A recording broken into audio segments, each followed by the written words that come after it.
It's Wednesday night, but actually it's Thursday night. So no great mystery here. I was at dinner at parishioners on Wednesday. I didn't quite make it back in time to do a pastor's chat. So I thought I'd come on tonight and just check in with you, and again spend a little time online, give you a chance to ask any questions that you might have. Usually there's a few people that join me live, and then people watch this afterwards too, and spend a little time kind of thinking about it and some of the news and what's going on.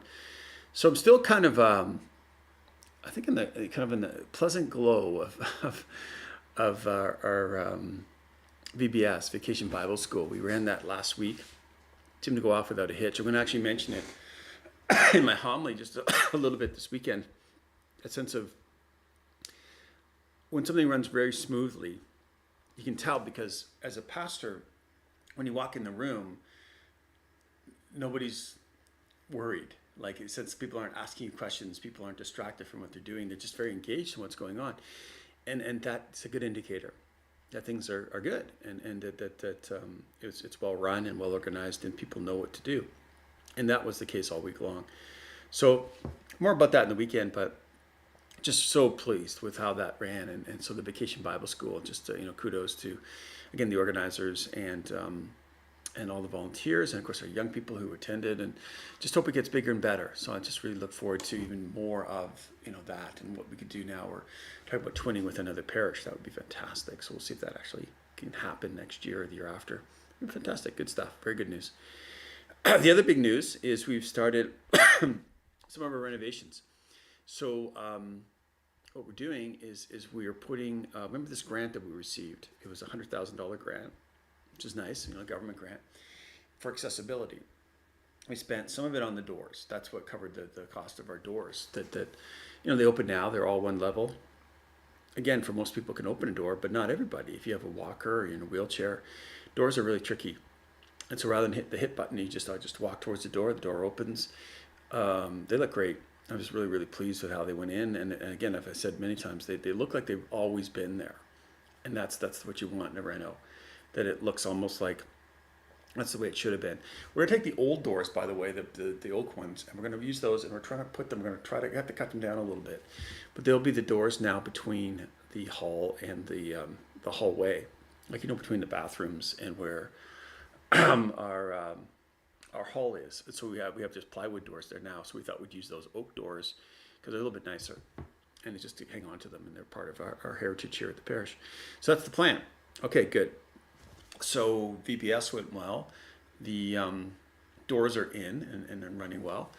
And the next thing is it's an accessibility ramp up into the sanctuary. Because now when you think about it, the building's accessible. It's all pretty much one level. The bathrooms are accessible, at least the two in the main space of the church. The only place you can't get to is the sanctuary. And you think back to when Father Dennis was here, he struggled with those stairs. There were times when we're a little concerned whether he'd be able to continue to say Mass because he just couldn't make it up those two stairs. And we had ramps. There were two of them on both corners of the steps going up into the sanctuary. But they were both, I don't know when they were done, whether they're original or what happened, but they were very, very steep and not even close to code. In fact, they're quite dangerous. I think if someone who wasn't fairly well balanced, if they could hang onto the railing, would be a little bit better, but they just weren't right. So one of them we eliminated, the one near the choir loft. That one's just gone. So that would just be like a regular step. Once we do the new carpet, you won't even know that it was there. So we just eliminated one. The other one, we put a proper one in. So it's like 1 inch per foot. There's probably a metric version of that now, but and it runs kind of down where the baptismal font is up into the sanctuary. And it was kind of nice because we thought we were going to have to move the ambo. That's where we do the readings and sometimes the homilies from. So we didn't really have to do that. It's kind of funny. Now, when you see it, if you come this weekend, it's still like it's there, but we have to carpet it, of course. And then we have to put a glass kind of railing that will run up along the side of it. But that kind of pinched a little bit where the ambo was. We thought we'd have to move the ambo. But that thing's very heavy, and it's not cemented into the ground, but not easy to move. And we came up with kind of a very I think, eloquent solution. I really like the idea. It was kind of turned facing almost the annex. It faced off to the left quite a bit. I really was never really aware of that. So all we did was we just turned it to face more directly into the church. You can still turn your head and see the people in the annex. But just by doing that, your body now is sort of positioned slightly over and just a few inches. That's all it took. It's about 15, 20 degrees. And it's quite comfortable now. Like once the railing's there. In fact, I think it'll feel kind of nice to have something behind you. But we didn't have to do very much. So that's all it is, just the ramp. And then we're going to do the carpet. And the carpet we chose, because you have to cut it, the floor up to do this. There's no way around it. And the carpet was getting a bit worn. It was good carpet. It was actually very good carpet when it was put in. But there's where the seams of the plywood were, which was very good. I wanted to see that too. Like, what's the subfloor like where the altar is? It was actually quite well built. I have to say, sometimes I've been challenged by the building, but they overbuilt built the altar. It's 2x4s laid down flat on the poured floor, and then 2x12s laid on their side, and so that's what makes that space. The two steps up, and they're I think they're even 12-inch centers, so they're even closer together than code. So very strong, and good, and in good shape. So it's nice to know that. So now we know that, and so nothing else has really changed. Everything is pretty much the same way it was.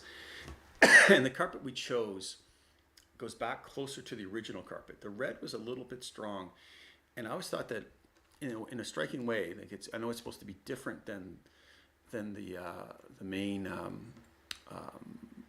part of the church, but what the carpet, it was the most striking part of the sanctuary was the color of the carpet. It's very bright red. It's also very hard on the cameras. They had a hard time focusing on it. It was just too much monochrome. So back to a bit of a Berber, and it has almost, if you can remember back to the original carpet that was there, it has more of a tweed kind of color to it with a little bit of green in it. So I like about Berber, it has 4 or 5 colors in it, and a little bit of the green from the floor. So it'll match the floor in a sense of shading, but be different from it, which is kind of what you want. So the sanctuary is distinct, but not in contrast, sort of, in a sense. So that should be nice. And now again, that's all we've done so far. So there's no great master plan here. I don't have 4 or 5 more steps done, but now we can start talking about other things. And so we'll do this at Mass, and we'll maybe even have to have a general meeting with some ideas that I have for changing some of the artwork in the sanctuary. Now, again, I've said this a few times, and we've had a few inquiries, what's the great plan here, or what do you have a final, proposal kind of thing? Not really, because these are things that we had the grant money for, and so putting in the doors and putting in the ramp were just money we were given to spend to make things accessible, so that's fine. The carpet is just a practical thing that we had to kind of, having cut it up, it doesn't make sense to try to patch it up. And it was about time for something new. It's relatively inexpensive. There's other things we could have put in there, but I was a little concerned if we went to something like wood or slate or tile, the acoustics might be just too bright. I don't know. I didn't want to create an echo. We know that the carpet works. We went back to almost the original. There it is. Okay, good. So now we've got kind of a neutral space, and I think the focus should be on the artwork. This is kind of what I'm hoping to do, is to find pictures of the Annunciation that we could put up there. And when I say pictures, I mean, it's an interesting thing. I originally had hoped to do like an original painting, but I don't know if that's going to be possible. But there are thousands and thousands of images of the Annunciation. I mean, the crucifixion is probably the most, the Jesus on the cross. And the second most is probably Madonna and Child. Okay, those are the most popular Catholic art.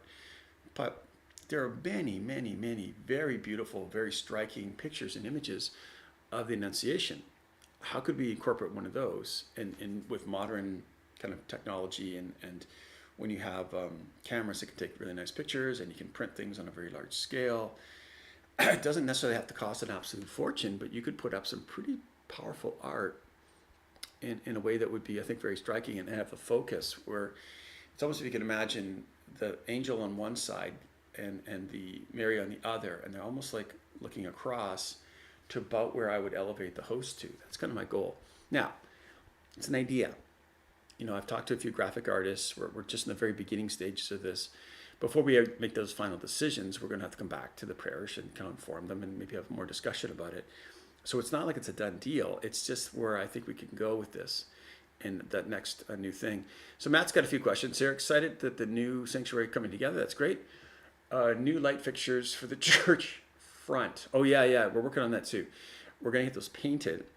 And it's hard because when we have electrical problems, I have to bring an electrician, and just for one job is usually really all that great. So we generally wait until we have 2 or 3 things that we want to do, and then we do them all at once. So I know that the front light, it's just out of my office here, unfortunately isn't lighting up, but I think we can fix that. We tried a new bulb, it didn't work.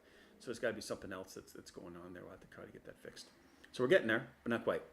So that's kind of exciting. I think, this whole idea of making some changes. It's been 25, 30 years. It's about time for, I think of your house, like most people would freshen their house or change things about, every 10 or 15 years. It's about right. So, again, it's a process. It's not a done deal. We haven't, again, I have some people helping me with this, but we just want to try to get the focus back on the Annunciation and on the Eucharist. I think it's all, again, as companions too, that's part of our whole thing is the Eucharist and Mary and, charismatic, and we want to have the Holy Spirit and all those things kind of active in her world. It's a part of our mandate. So my good people, so I've still got that little cough. I feel better, but this, you hear it in my voice. It's not that I feel terrible. I feel actually really good, but I just have this little tickle in my voice, and it's hard sometimes, a little frustrating, but there it is. One last thing, I had dinner tonight with Bishop Scott, and it was kind of nice to hear it because he was there with the Holy Father in Quebec City. We were just talking a bit about that, and just I thought the Holy Father did a nice job. In some ways, you can't win. There's elements of our culture that just were never going to accept what he had to say, and I think there's elements that thought he said too much already, even before he got here. They just don't, have trouble with him, or they don't like him. But if you listen to what he actually said, I think he made a very personal statement of sorrow based on his personal experience when people came to the Vatican 6 months ago. And he listened to those people, and he said, I will come to Canada and express my sorrow there. And that's what he did. If you're expecting more, then you're probably disappointed. If you didn't think that was needed, then I don't know, that's your own issue, but you probably thought he said too much. I think in some ways he's getting it from both sides. But I thought he did a pretty nice job, and it was nice to hear Bishop Scott's kind of view on that too. And we talked, we were friends for a while, and just to hear him kind of speak about it and just kind of a bit of an inside scoop on it. I might talk a little bit about that this weekend. I'm not sure. I just think it's good for us to hear these things, right? With the news moves on and it goes on to other places, but it was a very significant thing that happened. And it affects us, and that we don't ever talk about it. It seems a bit strange. So maybe we'll try to find a forum for that to happen. But anyway, there it is. So that's my week in a nutshell. So my good people, may the Lord continue to watch over, guide, and protect you. May the saints and angels intercede for you. May our Blessed Mother wrap you in the mantle of her peace. May God bless you and keep you now. In the name of the Father, and the Son, and the Holy Spirit. Amen. Pastor's Chat on a Thursday night. I don't know if it's a new trend or not, but all good. Take